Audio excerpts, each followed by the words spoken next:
교회를 다니지 않는 사람들이 예수를 믿으십시오. 그분은 하나님이십니다. 그분이 천지를 창조하셨고 역사를 지금도 우리 하나님께서는 이끌어 가시고 주관하고 계십니다 하면 이 사람들 믿지 않습니다. 믿지 않을 뿐 아니라 이 사람들 조롱을 합니다. 심지어 교회를 다니는 사람들 가운데에서도 하나님이 살아계신 것을 반신반의하는 사람들이 있습니다. 믿음이 완전하지 않기 때문입니다. 하나님께서는 천지를 창조하셨고 그리고 역사를 그분이 이끌어가고 계시고 지금도 그분은 일하고 계십니다. 이 땅에 어떤 신도 수천 년 후에 어떤 일이 일어날 것이며 역사가 어떻게 흘러갈 것인지를 아무도 예언한 신은 하나도 없습니다. 오직 우리 하나님밖에 계시지 않습니다. 맥주 감사주일을 맞이하면서 한 사실을 여러분에게 먼저 소개합니다. 감사하지 않을 수만 없는, 내 환경이 무엇을 감사하겠습니까 하는데 감사가 터져나오는 이 신앙 고백이 있으시기 바랍니다. 오늘 성경 말씀을 보게 되면 사도행전 16장 6절 말씀에 보면 바울이라는 사람이 있습니다. 바울이 아시아에 복음을 전하려고 했는데 성령님이 막아버리십니다. 복음이란 말은 기쁜 소식, 좋은 소식, 이 소식은 바로 예수 그리스도를 전가하는 것입니다. 전도하기 위해서, 선교하기 위해서 아시아를 가려고 하는데 왜 성령 하나님이 막으실까요? 이때가 언제입니까? 지금으로부터 2000년 전입니다. 역사를 소개합니다. 예루살렘으로부터 출발된 예수 그리스도의 십자가 사건은 어디로 흘러갑니까? 유럽으로 이 복음은 들어가기 시작합니다. 그리고 아시아로 넘어옵니다. 지금은 우리나라는 교회가 최초로 세워지고 복음을 받아들인 시작이 어디입니까? 프랑스, 영국, 미국, 독일 선교사들이 우리나라에 들어왔습니다. 그리고 우리는 그 복음을 받아들였습니다. 유럽을 통해서 아시아권을 넘어옵니다. 성령 하나님께서 이 바울에게 아시아로 가지 못하게 했습니다. 이 바울은 어떤 사람입니까? 사도행전 9장 1절 이하에 보게 되면 다메섹이라는 길에서 찬란한 빛이 이 사람에게 비쳤습니다. 그리고 이 사람은 그 빛을 받는 순간 땅에 꼬꾸라졌습니다. 이때 하늘에서 음성이 들려왔는데 예수님께서 이렇게 말씀하셨습니다. 사울아 사울아 내가 어찌하여 너를 핍박하느냐. 주님이 직접 잡아서 세운 사람이 나중에 바울된 사울이었습니다. 그런데 이 사람이 변화받고 선교하기 위해서 아시아로 가려고 하는데 성령 하나님이 막으시고 이 사건이 사도행전 16장 6절에 기록되어 있습니다. 동시에 사도행전 16장 9절 말씀 보면 밤에 환상 중에 바울에게 마게도니아 사람이 나타나서 오라고 불렀습니다. 마게도니아가 어디냐면 아시아와 유럽으로 들어간 중간 지대에 있는 유럽으로 들어가는 관문입니다. 이곳을 지나야 유럽으로 들어갈 수가 있습니다. 이 마게도니아 지역, 그 당시에는 역사를 보게 되면 가장 열악했습니다. 가난한 사람들만 살던 곳이었습니다. 대단히 취약 지역이었습니다. 마게도니아 사람이 불렀습니다. 성령 하나님께서 바울을 마게도니아로 가게 하셨습니다. 사도행전 16장 10절에 보면 그곳에 간 동기는 복음을 전가하기 위해서 갔습니다. 바울이 마게도니아에 가서 교회를 세웠습니다. 여러 개의 교회를 세우게 됩니다. 이곳에 많은 사람들이 전도가 되었습니다. 그런데 그들은 한결같이 경제적으로 풍부한 사람들이 아니었습니다. 이 사건은 고린도 후서 8장 1절에 보게 되면 당시에 마게도니아 교회 성도들에 대해서 자세하게 기록하고 있습니다. 한 가지를 성경은 주목하고 있습니다. 어떤 내용을 주목하고 있을까요? 고린도 후서 8장 2절에 보게 되면 마게도니아 사람들, 이 성도들은 환난의 시련 가운데 있어 넘치는 기쁨을 가지고 있습니다. 환난이라면 고난과 다릅니다. 고난이 더 한 차원 높은 것이 환난입니다. 고난 중에 고난, 고난의 환난의 시련이라 했습니다. 연자가 무슨 연자냐면 재련소 할 때 용광로에 쇠를 녹이는 이 재련소를 사용할 때 시련이란 이 단어를 같이 사용하고 있습니다. 쇠를 녹이는 처절한 고통 속에 살던 사람들, 그 고통이 무엇일까요? 고린도서 8장 2절은 이렇게 기록합니다. 환난의 시련 가운데에서 넘치는 기쁨으로. 이 사람들이 왜 이렇게 넘치는 기쁨이 있을까요? 그들이 가장 어려웠던 것은 극심한 가난이 있었다는 것입니다. 끼니를 잊지 못했습니다. 비참했습니다.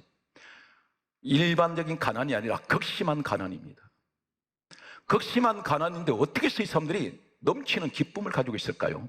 무엇이 그렇게 그들을 넘치게 기쁨을 가지고 있도록 했습니까?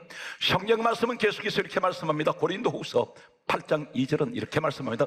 환난의 시련 가운데서 넘치는 기쁨으로 극심한 가난이 있어 풍성한 연보를 넘치게 드렸다 있습니다. 연보는 헌금입니다. 풍성하게 드렸습니다. 자신은 끼니도 잊지 못하는 사람이, 이 사람들이 가장 넘치는 기쁨이 무엇이냐면 내가 돈을 한 푼에 벌면 하나님에게 드리는 기쁨. 우리가 돈을 같이 써도 돈의 가치가 다릅니다. 내가 어디를 어떻게 쓰느냐에 따라서 가치가 달라져 버립니다. 이 세상에서 돈의 가치가 가장 큰 가치가, 기쁨이, 행복이 무엇인지 아십니까? 내가 하나님께 드린다는 것입니다. 감히. 이 사람들은 그 기쁨이 있었습니다. 돈을 버는 목적이 뭐냐면 하나님을 위해서 쓰는 것이었습니다. 바로 이 마게도니아, 여기에서 독일, 영국, 프랑스, 훗날에는 영국에서 미국으로 복음이 들어갑니다. 이것이 유럽 전 지역의 스웨덴, 스위스 각 나라에 마치 불씨처럼 날아가서 이 마게도니아의 가장 가난한 사람들을 통해서 그 물질을 통하여 수많은 선교사들, 복음을 전하는 데를 거기를 들어갔습니다. 여기서 이것이 원동력이 되어서 유럽 전 지역은 기독교 국가가 되었습니다.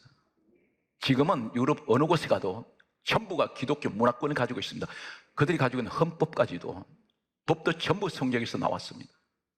음식 하나 조리하는까지도 전부 성경적인 그 문화를 가지고 있는 지역이 바로 유럽입니다. 왜 성령 하나님이 아시아로 못 가게 하셨을까요? 성령 하나님은 역사를 주관하고 계십니다. 우리 하나님은 2000년 전에 먼저 어디로 들어가게 합니까? 유럽으로부터 복음이 들어가게 합니다. 지금은 그 복음이 돌아서 아시아로 들어왔습니다. 역사의 주관자, 역사를 이끌어가는 분은 수천 년 흘러도 하나님의 계획은 약 2000년 만에 아시아 전체로 복음이 들어왔습니다. 공산국가에도 복음이 들어갔습니다.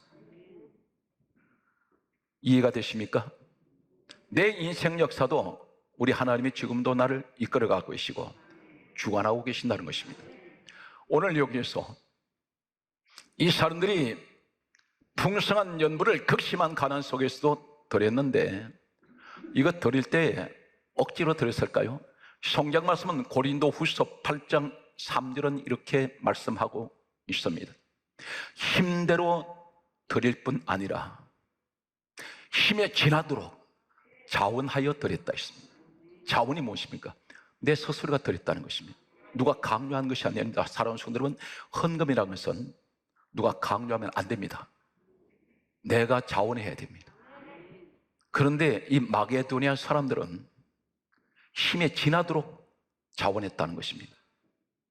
이 사람들로 인하여 유럽 전역이 복음의 꽃을 피웠습니다. 그 결과는 아시아권까지 이 복음이 들어오게 되었습니다. 지금 전 지구촌이 예수를 믿는 수많은 수십억의 지구촌에 하나님 사람들이 세워지고 헤아릴 수 없는 교회들이 세워졌습니다. 지금 우리나라에 수많은 교회들이 있습니다. 약 5만 교회 이상이 됩니다. 그런데 한국 교회가 세워진 이래로 지금 같은 심각한 바람 앞에 촛불 같은 위기의 시대는 없었습니다. 코로나 바이러스로 인해서 성도는 교회를 나오지 않습니다. 차단되어 버립니다. 수많은 성도들이 교회를 떠나서 세상 밖으로 나가버렸습니다. 교파를 논할 때가 아닙니다. 수많은 학자들이 한국 교회를 걱정하고 있습니다. 수많은 주의 종들, 지도자들, 원로 목사님들이 모여서 계속해서 회의를 하고 대책을 세웠는데 결론이 어떤 것이냐면 교회가 어떤 프로그램을 가지고 절대 성도 신앙 끌어올리지 못한다. 이제는 은혜가 회복되기 어렵다. 프로그램 가지고 안 된다는 것입니다. 교회 지도자들이 모여서 회의를 수백 번 해도 식어져 버린 성도 신앙을 끌어올리지 못한다는 것입니다. 시설이 아무리 좋아도 교회가 수영장을 만들고 헬스장을 만들어 놓고 별별 시설 다 만들어도 성도의 이 신앙은 끌어올릴 수가 없다는 것입니다. 결론이 어떤 것이냐면 스가랴 4장 6절에 하나님 말씀합니다. 이는 힘으로 되지 아니하고 능으로 되지 아니하고 오직 나의 신, 나의 영, 성령으로 되느니라. 성령이 아니면 우리 신앙 끌어올릴 수 없습니다. 성령의 불이 들어가지 않으면 내 신앙에 불이 붙을 수가 없습니다. 오늘 맥주 감사절을 맞이하면서 대단히 중요한 것은 내가 하나님 앞에 드릴 때에 하나님 뭐라 말씀합니까? 성경 말씀은 이렇게 말씀하고 있습니다. 고린도후서 9장 6절에 적게 심는 자는 적게 거두고 많이 심는 자는 많이 거둘 것이다. 이 말이 무슨 말입니까? 우리가 수고한 대로 갚으시겠다는 것입니다. 성경 말씀은 이렇게 기록합니다. 잘 들으세요. 고린도후서 9장 7절에 이렇게 말씀합니다. 우리가 헌금할 때 얼마나 갈등합니까? 그런데 하나님 이렇게 말씀합니다. 각각 그 마음에 정한 대로 할 것이요 인색함이나 억지로 하지 말지니 하나님은 절겨내는 자를 사랑하시느니라. 헌금은 억지로 내는 것 아닙니다. 강요해서도 안 됩니다. 강단에서 헌금 내라고 얘기할 필요 없습니다. 내가 은혜를 받으면 내 믿음의 분량만큼 하나님 앞에 드릴 것입니다. 중요한 것은 인색하게 드리지 마시고 억지로 하지 마십시오. 즐거운 마음으로 드리시는 여러분 되시기 바랍니다. 성경 말씀은 이렇게 기록하고 있습니다. 그렇다면 헌금을 드릴 때 오늘 이 맥주 감사가 어떤 의미를 가지고 있냐면 말 그대로 맥주, 보리와 밀을 추수했을 때 감사하여 하나님 앞에 드려진 제사가 맥주 감사절입니다. 내게 지금까지 주셨던 그 은혜, 나는 많은 물질을 가지지 못합니다. 하나님, 많은 것을 오히려 잃어버렸습니다. 그러나 내게는 하나님 감사할 조건들이 너무 많습니다. 오늘 이 시간에 우리가 무엇을 감사해야 될까요? 첫째는 나 같은 죄인이 빌립보서 2장 6절에 근본 하나님 본체 되신 예수님이 나를 찾아오셔서 나 구원하셨습니다. 그분이 나 때문에 십자가에 죽으시고 내 죄를 용서하시고 사해 주셨어요. 요한일서 1장 7절에 예수의 피가 우리를 모든 죄에서 깨끗하게 하셨습니다. 로마서 8장 1절에 다시는 예수 아닌 사람은 정죄가 없어요. 저주가 오지 않습니다. 내가 이 축복을 받았으니 얼마나 감사해야 합니까? 한 걸음 더 나가서 요한복음 1장 12절에 예수 믿고 내가 하나님 자녀가 되었습니다. 내가 하나님을 향하여 아버지라 불러요. 내가 천국 백성이 되었습니다. 이 사실만 가지고 내가 얼마나 감사할 수 있지 않습니까? 돈으로 계산할 수 없습니다. 오늘 이러한 감사, 내가 구원의 열매가 되는 것에 대한 감사, 하나님 앞에 내가 감사를 하는데 하나님께서 이렇게 말씀합니다. 우리가 하신 말씀은 왜 내가 감사 예물을 드리냐, 연부를 왜 드려야 되는지를 성경이 이렇게 말씀하고 있습니다. 고린도후서 성경 말씀에 9장 11절에 이렇게 말씀합니다. 감사 예물, 연부를 하게 함은 하나님께 감사하게 하려 함이라. 내가 하나님께 감사해서 드리는 겁니다. 우린 주일마다 감사 예물이 있지 않습니까? 오늘도 그 현장에 여러분이 와 계십니다. 성경 말씀은 이렇게 강조하고 있습니다. 고린도후서 9장 12절에 말씀하시기를 많은 감사로 인하여 넘쳤느니라. 사랑하는 성도 여러분, 많은 감사를 할수록 항상 하나님께서는 그 감사를 심으면 심을수록 감사는 넘쳐납니다. 감사 한마디 하면 감사 조건이 하나가 더 생겨버려요. 오늘 여러분 날마다 감사로 하나님께 예배하는 여러분 되시기 바랍니다. 오늘 성경 말씀은 이렇게 기록하고 있습니다. 고린도후서 9장 13절에 말씀하시기를 후한 연보로 말미암아 하나님께 영광을 돌리느니라. 내가 후하게 하나님 앞에 예물을 드리면 하나님 영광 받으신다는 것입니다. 우리는 은혜란 말을 씁니다. 이 은혜가 어디에 사용되고 있을까요? 고린도후서 9장 14절에 이렇게 말씀합니다. 내가 하나님 앞에 예물을 드릴 때 하나님께서 이것을 은혜라고 말씀합니다. 우리가 은사를 얘기합니다. 은사는 어떤 은사가 있을까요? 고린도후서 9장 15절의 말씀 보면 은사가 있는데 하나님 앞에 예물을 드리는 것이 은사라 그래요. 항상 그런 성도가 있습니다. 이 은사를 받는 사람은 늘 좋은 것은 하나님께 늘 먼저 드리고 싶어요. 이것이 그 은사를 받은 것입니다. 성경 말씀은 하나님 앞에 예물을 드릴 때 이 핑계 저 핑계를 우리가 이야기할 때가 있습니다. 그런데 하나님 뭘 말씀하냐면 고린도후서 8장 12절에 말씀하시기를 할 마음만 있다면 있는 대로 내가 받을 것이다. 네가 할 마음이 없기 때문에 안 한다는 것입니다. 오늘 여기에 우리가 맥주 감사절을 맞이하면서 이 예물에 관하여 잠시 이 마게도니아 이 교회를 보면서 오늘 이 시간 우리가 함께 내 모습을 또 조명해 봅니다. 그런데 하나님께서 이렇게 말씀합니다. 출애굽기 23장 15절에 말씀하시기를 빈손으로 내 앞에 오지 말지니라. 이 말이 무슨 말입니까? 하나님 앞에 예배를 드릴 때마다 반드시 빈손을 가지고 나오지 말라는 것입니다. 무엇인가 하나님 앞에 예물을 드리라는 것입니다. 하나님 앞에 예물을 드릴 때는 구약 예배나 신약 예배나 전부가 하나님 앞에 예물을 드리고 예배를 드렸습니다. 오늘 성경 말씀은 이렇게 기록합니다.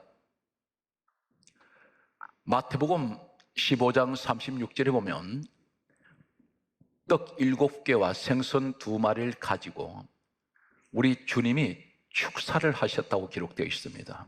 이 축사를 한 사실을 가지고 축복이라고 말하는 사람이 있습니다. 그 말은 아닙니다.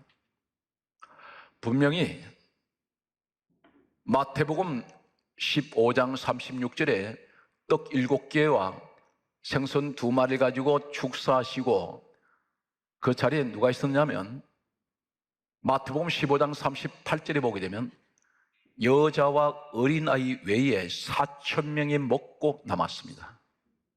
작은 것, 이것 하나 가지고 주님이 축사하셨다는, 이 축사하신 후에 바로 이 기적이 일어나는데 이 축사가 어떤 것을 말씀하냐면 신약 성경은 헬라어로 원어가 기록되어 있습니다. 유카리 서테오, 이 축사한 말은 유카리 서테오입니다. 이 말은 감사입니다. 내가 작은 것을 가지고 감사할 때 기적은 일어나요. 몇 배의 기적이 납니까? 4,000배 기적이 일어납니다. 불평하는 자리에서는 하나님 기적은 일어나지 않습니다. 사랑하는 성도 여러분, 내 가정에 비록 작은 것이 있습니까? 그 작은 것에 감사하세요. 반드시 감사는 큰 기적을 만들어냅니다. 여기서 누가복음 17장 16절에 나병 환자가 치료받고 왔을 때 예수님 앞에 와서 감사하였더라. 이 감사가 유카리 서테오입니다. 바로 예수님 축사라는 말과 원어가 같습니다. 오늘 이 말씀을 들으시고 움직이는 곳마다 입에서 감사가 터져나오는 우리 사는 성도가 되시기 바랍니다. 여러분은 분명 기적의 주인공입니다. 제가 기도할 때 어떤 기도하는지 아십니까? 더 절박한 기도합니다. 제가 지금 와서 생각해 보니 그동안에 이런 일을 시키시려고 하시는 것을 하나님의 계획을 마귀가 알고 있었다는 것입니다. 온갖 시험을 하고 교회를 시험하고 시기하고 질투하고 방해를 했습니다. 못하도록. 그런데 결국은 하나님께서 이 일을 이루어내셨습니다. 이 일을 하기 위해서는 우리 성도들의 사업이 성공해야 되고 직장에서 머리가 되어야 됩니다. 왜 그렇습니까? 항상 하나님 일을 더 많이 할 수 있도록 우리 성도들이 물질에 따라야 돼요. 오늘 특별히 저는 이 기도를 집중적으로 앞으로 계속할 것입니다. 여러분들도 저를 위해서 기도해 주셔야 됩니다. 오늘 성경 말씀을 보게 되면 이렇게 기록하고 있습니다. 역대하 5장 13절에 보면 감사에 대한 기적이 나오는데, 역대하 5장 13절에 감사 찬송을 했는데 바로 이어서 어떤 일이 납니까? 하나님 성전에 한 영광이 가득했습니다. 하나님 영광 받아버리십니다. 성경 말씀은 이렇게 기록합니다. 역대하 20장 12절 말씀에 보게 되면 유다 왕 여호사밧이라는 왕이 있습니다. 이 사람은 군사력이 대단히 약했습니다. 그런데 연합군들이 이 유다를 공격해 들어왔습니다. 이때 속수무책이었던 여호사밧 왕이 하나님 앞에 엎드려 다음 같은 기도를 합니다. 우리 모습입니다. 어쩌면 그렇게 우리 모습을 적나라하게 고백할 수 있도록 기록해 놓은지 모릅니다. 역대하 20장 12절에 뭐라고 고백합니까? 우리는 대적할 능력도 없습니다. 어떻게 해야 할지도 나는 모릅니다. 오직 주만 바라보나이다. 우리 현실이 아닙니까? 내가 무슨 일을 닥쳤는데 내 가정에 이 일을 내가 보니 해결할 수가 없어요. 대적할 능력이 없어요. 내 자녀가, 내 가족이 몸져 누워있는데, 병들었는데 나는 바라보고만 있어야 합니다. 해결할 능력이 없어요. 어떻게 해야 될지도 모르겠습니다. 오직 주님만 바라보고 있습니다. 기도만 할 뿐입니다. 그때 역대하 20장 15절의 말씀 보면 하나님 음성이 들려옵니다. 이 전쟁은 너희에게 속한 전쟁이 아니요, 이 전쟁이라고 말씀합니다. 여러분, 생존 경쟁이라는 말은 전쟁터, 싸움터예요. 내가 병마와 싸웁니다. 이 전쟁하는 것입니다. 가난과 싸운다, 전쟁하는 것입니다. 오늘 죄와 싸울 때 전쟁하는 것입니다. 그런데 하나님 말씀하는데 이 전쟁은 네 전쟁이 아니야. 여호와께 속한 전쟁이다. 이때 여호사밧이 어떻게 합니까? 성경 말씀을 보게 되면 역대하 20장 21절에 감사 찬송을 하기 시작해요. 감사로 찬송합니다. 사랑스러운 오늘은 기도가 나오지 않을 때가 있습니다. 너무 답답하면 그때 찬송하십시오. 찬송을 할 때 어떤 일이 일어납니까? 역대하 20장 22절에 하룻밤 사이에 하나님께서 그들을 전멸시켜버립니다. 하나님이 개입하세요. 언제? 감사할 때. 감사는 찬양입니다. 감사는 곡조 있는 기도예요. 감사는 우리의 신앙 고백이 되셔야 됩니다. 불평하는 자리에서 이제는 감사로 바꾸시기 바랍니다. 그럼 반드시 내 가정은 놀라운 기적은 일어납니다. 성경 말씀을 보면 다음과 같이 기록하고 있습니다. 사도행전 16장 25절에 보면 바울이 감옥에 갇혔습니다. 심한 고문을 당해서 실라라는 이 사람과 함께 감옥에 갇혔는데, 바울 실라가 감옥에 갇혔을 때 온몸은 묶여 있습니다. 감옥은 문이 2중 3중으로 닫혀 있습니다. 그때에 바울과 실라가 하나님 앞에 찬송을 합니다. 이 찬송은 감사입니다. 그때에 갑자기 감옥문이 저절로 다 열려버리고 묶여있던 것들이 바울 몸에 묶인 것만 풀어지는 것이 아니라 모든 사람의 묶인 것이 다 풀어져 버립니다. 감사할 때, 찬양할 때 오늘 현장이 바로 그 현장 되시기를 예수 이름으로 축복합니다. 할렐루야. 따라하세요. 골로새서 2장 7절 크게 따라합니다. 믿음에 굳게 서서 감사함을 넘치게 하라. 오늘 여러분이 이 축복의 주인공이 되시기를 주의 이름으로 축원합니다.